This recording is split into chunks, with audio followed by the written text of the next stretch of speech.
বেগুনের সাথে এক পিস মাংস দেখে চমকে যাচ্ছেন? চমকানোর কিচ্ছু নেই, এটাই সত্যি। আসসালামু আলাইকুম। সকালবেলা ফ্রিজ খুলে যখন দেখি এক পিস মাংস আর দু পিস আলু পড়ে আছে, এদিকে একটা বেগুন পড়ে আছে, বেগুনটা অর্ধেকটাই প্রায় পোকা ধরা।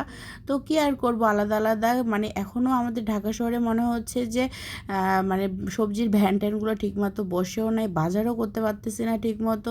তো সকালবেলা তো নাস্তা সারতে হবে, তাই না?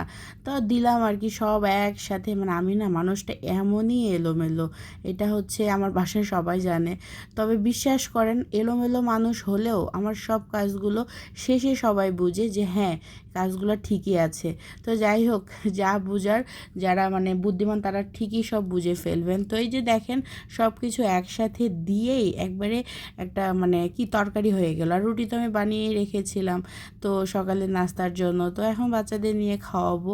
বিশ্বাস করবেন না, আমার মেয়েগুলো মানে একেবারেই ডাল সবজি এগুলো খায় না, কিন্তু খেতে দিয়ে খুব মজা করেই তারা খেয়ে ফেললো।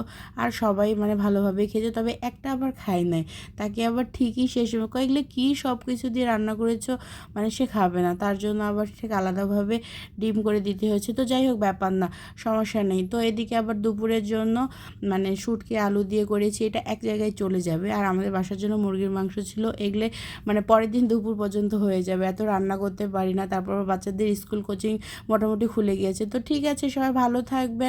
এই তো। আচ্ছা, ভিডিওটা ভালো লাগলে একটা লাইক, একটা কমেন্ট, একটা শেয়ার করলে আঙ্গুলটাতে কি ব্যথা হবে?